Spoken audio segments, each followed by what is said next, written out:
todo tipo de problemas. Las privatizaciones fueron su gran caja chica, la fuente de su clientelismo. Vendió el país a precio de huevo roto, subvaluó empresas, nos dejó sin sectores estratégicos y descapitalizó el país. Porque a los postores les dejó carta libre para hacer y deshacer a su antojo. Las privatizaciones fueron ideológicas, no correspondieron a una estrategia. Lo único que importó fue hacer caja a como diera lugar. Y esto es lo que se vendió. Electricidad, 68%, agricultura, 35%. De la minería se vendió el 90% de las empresas estatales. En manufactura, el 85.5%. Y de hidrocarburos, el 68%. Todo por 9.221 millones de dólares, de los que solo ingresaron al Estado poco más de 6.000. La diferencia en gastos varios, impuestos, pago a burocracia dorada, saldos de empresas que no pagaron.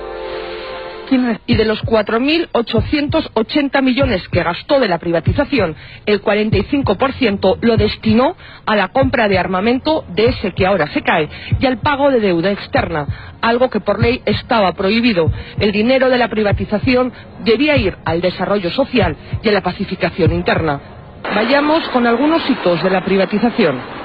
Petroperú se vendió por partes y se subvaluó. Ahora estamos pagando el precio más alto de la región en combustibles. La refinería La Pampilla se vendió el mercado más importante del país por 180 millones de dólares, cuando tenía unas utilidades anuales de 85 millones. Se vendieron los lotes petroleros con reservas aseguradas. Se vendieron los grifos uno a uno, como si fueran papayas. En concepto de alquiler, daban al Estado 38 millones de dólares anuales y se vendieron por 78. Otra filial de Petroperú, la naviera transoceánica, es otro caso de subvaluación. Los buques que tenía estaban en buen estado y estaban valorados en 85 millones de dólares. Pero la CEPRI valoró la empresa en 21 millones de dólares. Nos quedamos, además, sin transporte nacional de combustible. Otro caso clamoroso es Solgas, también filial de Petroperú. Se vendió por 7 millones de dólares, cuando solo su edificio principal estaba valorado en 5 millones de dólares y tenía unas utilidades anuales de 2 millones. Esto fue en 1992. 4 años más tarde, en 1996, los que compraron a este precio la vendieron a Repsol por 50 millones de dólares. Aquellos que argumentan que la venta de Petroperú, Centromin Perú o Ciudad Perú generaría inseguridad en la defensa de la soberanía nacional, pienso que no conocen los hechos. Es todo lo contrario. Cuando Fujimori quiso reaccionar, ya era demasiado tarde. De Petroperú solo quedaba la chauchilla. Aeroperú fue otra de las perlas de la privatización. Nos quedamos sin una línea de bandera nacional porque se vendió por vender al grupo Aeroméxico, que la liquidó al poco tiempo. La minería fue sin duda otra de las piezas angulares.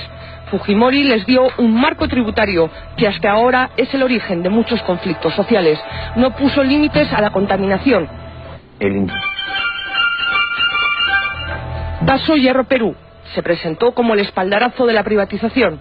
Se valoró en 22 millones de dólares y la empresa estatal china Shougang la compró por 120 millones de dólares, más el compromiso, hasta ahora incumplido, de invertir 150 millones de dólares más. Se les vendió las reservas de cobre y hierro por más de 200 años.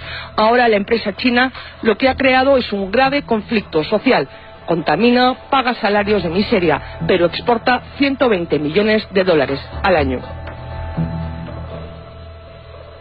Seguimos con la minería. Centromin era la principal minera del centro del Perú, era una empresa integral.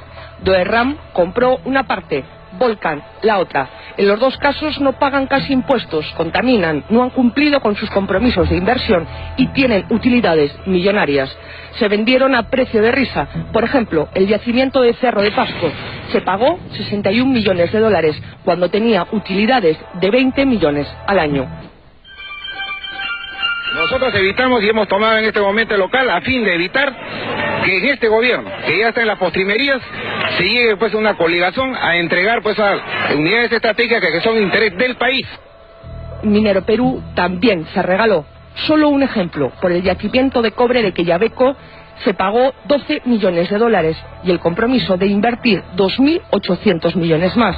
Y hasta ahora solo se ha invertido 70 millones. La misma empresa que compró Quellaveco pagó por un yacimiento en Chile, que era la tercera parte, 180 millones de dólares. Y además se privatizó la luz, el teléfono, vendimos la carne y nos quedamos con el hueso. Hizo del país una combi, nos llenó de carros de segunda, trajo las AFP sin condiciones.